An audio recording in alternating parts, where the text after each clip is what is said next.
You're with me, Jessica Revel, on Prisoner of the Mind, a video podcast on mental health, mental illness, and suicide. This podcast was inspired by the loss of my son, Gregory, to suicide in 2020. He was a 25-year autistic man with problems about his mental illness and mental health. And I am very fortunate to have Dr.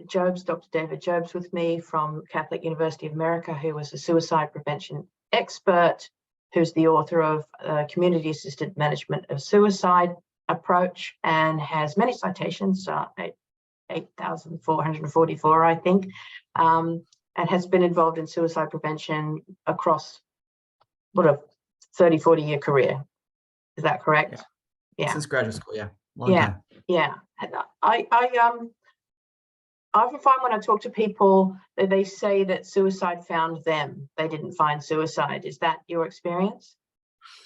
I was trying to get into a doctoral program and didn't really have a research background. And so I was in a master's program, and my professor in psychopathology was a very prominent suicidologist. And so I kind of latched onto him, and then the next 40 years of my professional life opened before me. It's been a really rewarding and challenging, but also extraordinary area of professional work and expertise. Yes, and today we're going to talk about technology in helping the management of suicidal patients, and this is a technology called Jasper, and I understand Jasper is not an acronym.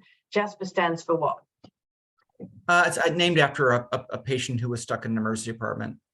And that's really the genesis of this whole thing, was that people who are suffering and struggling with suicidal thoughts go to an emergency department for help. And then you and I were discussing this earlier.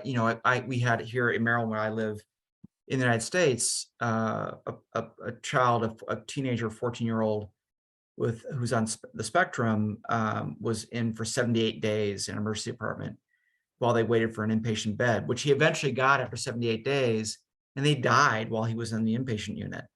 It's just a horrific story that was covered in the Washington Post just last week. So it is a huge issue in all of our countries.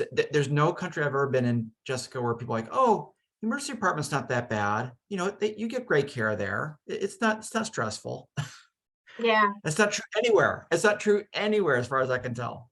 Yeah, and it's tricky to talk about, because you feel bad for the people who work in emergency departments, who nobody's leaning up against a table in an emergency room. Everybody's very, very busy, but it's possibly the way things are funded, structured, and organized. So this is a kind of a partial solution to helping facilitate patients in this case, the emergency room, although this technology can be used in other environments. But let's just initially talk about how Jasper is an app that can be used on a tablet with people who are waiting often many hours before they get attended to, because suicidal people are often behind people who have respiratory problems and collapsed lungs and heart attacks and so forth, and they have to unfortunately wait in line. So can you give me an overview of what Jasper is? Yeah, there's a really interesting literature on virtual agents or virtual clinicians, and around sensitive topics like sexual abuse or substance abuse. And there was a virtual nurse that was created at Boston University in the United States, on a med-surg unit, where the patients liked Nurse Louise so much more than their actual nurse. She didn't judge them. She never got burned out. She never yelled at them. And so we were inspired, because we know the experience in the emergency department for mental health patients, and particularly patients with suicidal risk, is oftentimes very negative and pejorative. And I was with a patient of mine many years ago, where a nurse said an awful thing, to her about wanting to see real patients. Just things like that are well documented. So we kind of put two and two together and thought maybe we can create a kind of a technology that, if the patient's got 8 to 10, the average wait time is 12 to 16 hours, depending on which country you're looking at. So if you've got all this time, if you're just sitting there, maybe we could give them something to engage around this. And that was funded by the National Institutes of Mental Health as a proof of concept. So the original relational agent was me, Dr. Dave, and it was very basic, and kind of had this face that my eyes blinked and moved, and that was sort of, but the patients liked it. And then we got another grant, and they were like, we'll get rid of him and let's get down to business. And we have people with lived experience who've been suicidal and been to emergency departments and say, we don't need another white guy doctor telling us how to feel. So we got rid of me, and we got a little cartoon person, and then a woman of undiscernible color, that were focus group tested as being sort of good relational agents. And then after the patients sort of prepared for this, we give them the tablet, and they budget 4 to 6. We budgeted 4 to 6 hours, but they can engage with all kinds of different modalities. And during the course of this, we're also saying, and how are you feeling? And how do you feel since you came in? And all that goes into a algorithm. An algorithm, yeah. Yep. Yeah. So that when the doctor does finally show up, he or she gets a very thorough assessment, because Jasper's been engaged with this person for 4 hours. And then there are breathing techniques. There are skills that people can learn. They can watch puppies playing. They can watch a burning fireplace. So there are distraction things. A really powerful thing in it, Jessica, is that we have people with lived experience telling their story. So there's video roll-ins on this. Mm-hmm. Mm-hmm. So there's all different kinds of engagements, and then whatever you like, you can download the app to your smartphone and take it with you. So so this has just been sort of inescapably successful. Patients love it. The doctors who were so wary and skeptical of it know that the patient's getting a very thorough assessment. It's meeting the requirements for Joint Commissions, which is what accredits our hospitals in the US. So it's checking all those boxes. Patients don't elope, they stay. They're better off on the other side of engaging it. And so we got a grant to do a clinical trial, and we had 2 hospitals in Minnesota where this was going. And of course, COVID hit, so we only had 1/3 of our sample, and we got kicked out because the EDs are being overrun with coronavirus patients. So we went ahead and analyzed the data, and all the findings were significant. That not only did patients like it, and was their agitation decreased, they were less likely to be hospitalized. And then we also were able to study it to see, well, how long did they engage with diaphragmatic breathing? How long did they engage in the module on problem solving? And then we could compare that to treatment as usual, where the chief of the ED was like, oh yeah, everybody gets a safety plan. No, 98% of ours got a stabilization plan. Only like 20 or 30% in the control condition reliably got a stabilization plan. Yeah, and very few get what's the word? When you exit a hospital, a treatment plan for disposition. Yeah. Now this is possibly great for young people because they're very technology oriented and might orient quite favorably.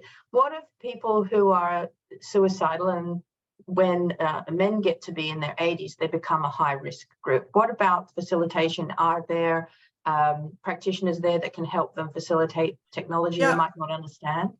Yeah, we were surprised how well people did with it. Not perfectly. There were a couple of old people like, I hate technology, and they just kind of rejected it out of hand. But for a lot of people, they actually were pretty good at it, and we had always somebody that was available to kind of like help them if they got stuck or something like that. But it had like a version of artificial intelligence, and there's a chat bot, and so that it could be highly interactive. And I was surprised how many people liked it.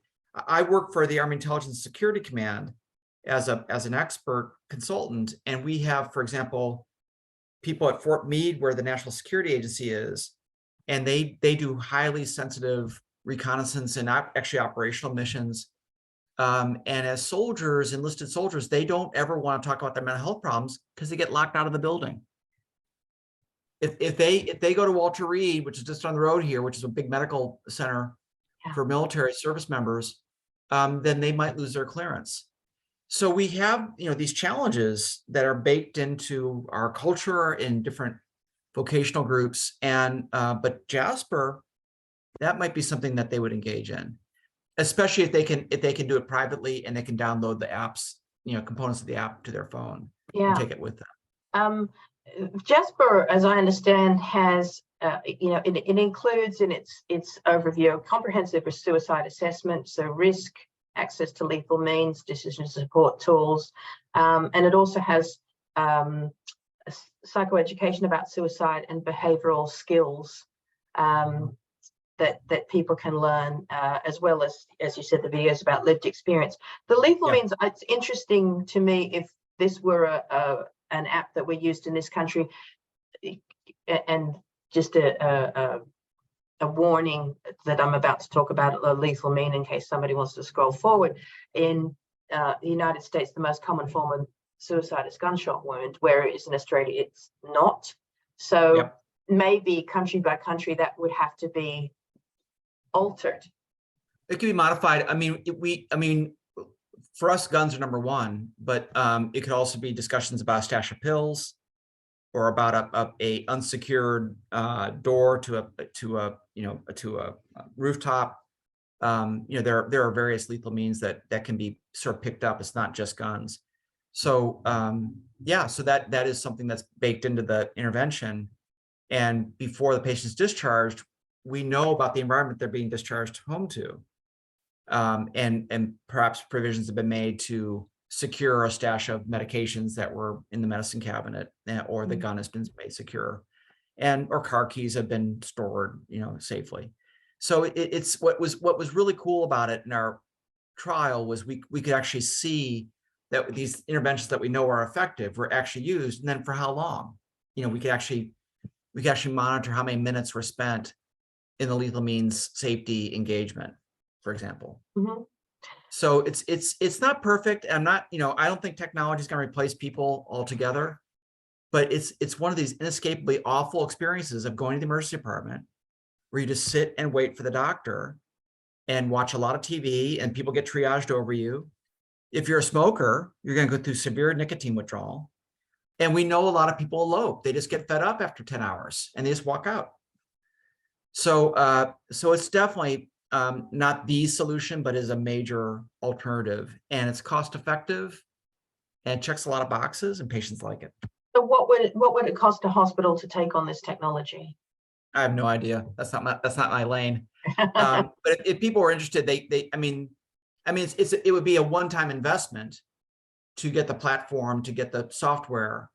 And then you have to look at it. Well, we would have you look at it as an investment to meet your Joint Commission's requirements, decrease your liability, because of course in the United States everybody gets sued. If there's ever a death, there's almost an automatic presumption of malpractice. So people have to hire lawyers, and the lawyers are very expensive. So if people are interested, they can go to the Jasper website, jasper.com, I think is the website, and learn more about it. And it's JASPR, yeah. JASPR, yeah. But if you type in ER, it's probably going to pop up. It's pretty compelling, but we're still really researching it and trying to figure out, can we take it beyond the emergency department? Can we bring it into primary care, inpatient care? We've got a version called Jasper at Home, which is an at-home app on the phone. So we really feel that, it's very promising, but it needs a little bit more clinical trial research to know what it does and what it doesn't do. Yeah, and how it generalizes across different kind of environments. Right. Yeah, but right. I think yet again, it's the marriage of new technology and age-old problems that could very much move us forward to helping. They say the system is broken. I don't think the system is broken, but I think that there's some deep holes in the system, and it's about narrowing and filling in those holes.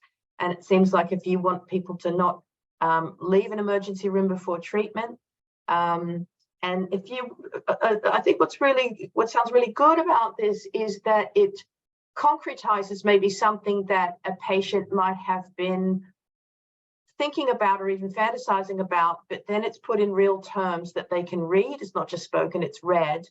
Yeah.